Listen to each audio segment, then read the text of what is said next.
Barita grew up in the lush, red-soiled village of Capite, a quiet place where the mornings smelled of wet earth, and the evenings carried the songs of crickets and distant drums.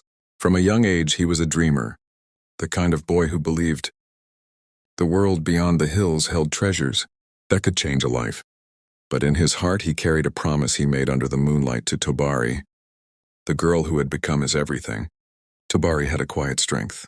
She was soft-spoken, yes, but when she smiled, the sun seemed to linger on her face. They had no grand gestures of love, only small, sacred rituals, walking home together after evening prayers, sharing roasted plantains behind palm trees, whispering hopes for the future under the mango tree near the river. Capade promised that when he went to Lagos to seek greener pastures, he would return for her. She believed him with every fiber of her being. Lagos, however, is a city that can remake a man or unmake him entirely. At first, Capade struggled. He slept in unfinished buildings, ate scraps, and worked back-breaking jobs for barely enough to survive. But the city had a way of seducing the desperate. The nights were alive with neon lights and laughter that didn't ask questions. He met Zara, a woman whose confidence masked cunning, and soon his heart began to drift. The letters to Tobari went unanswered. Calls were ignored. Her existence became a memory buried under ambition and the glitter of city life. Back in Capite, Tobari's world collapsed silently. She discovered she was pregnant, carrying Capade's child. She waited for his return, hoping each letter or message would bring him back. But he never came. The shame, the waiting, and the crushing solitude weighed on her. Nights were spent crying into her pillow, whispering to the child in her womb, telling it stories of a father who might one day come. Her blood pressure rose, and her gentle soul began to fracture under the weight of depression. When labor came, there was no doctor, only the midwives of the village and prayers that seemed to hang in the humid night air. Tobari's body weakened and the baby cried first, but she didn't survive the delivery. The villagers mourned quietly. Capade's family kept their heads down in shame. The child survived, a fragile little girl named Kome, meaning survivor. Tobari's grave became a quiet monument under the mango tree, a tree she loved in life, a tree that now held her absence. Years passed. Capade returned to Capite, a man changed by city life but blind to the consequences of his choices.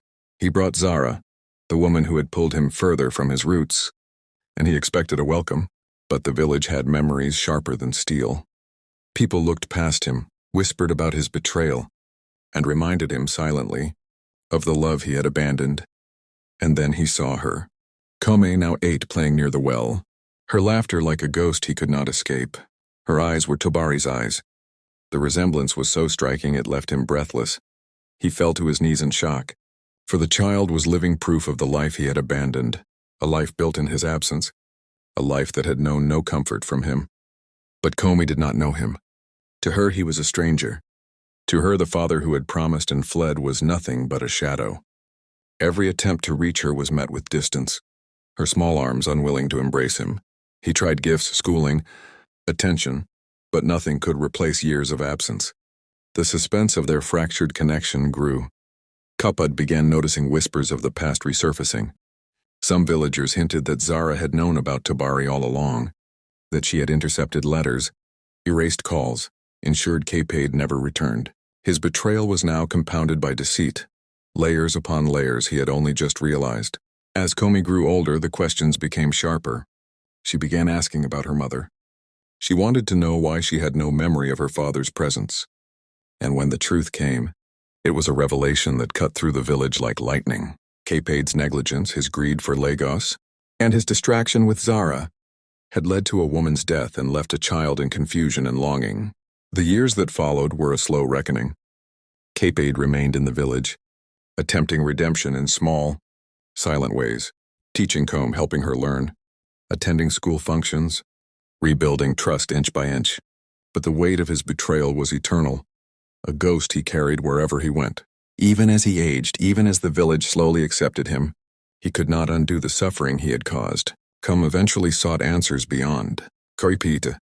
Lagos called to her as it had called to her father, but this time, it was not seduction, it was discovery. There she uncovered truths about Zara, about deceit, and about the way ambition can blind men to love, to life, and to the people who matter most. She returned home with the resilience Tobari had dreamed of in life, planting hope where grief had taken root.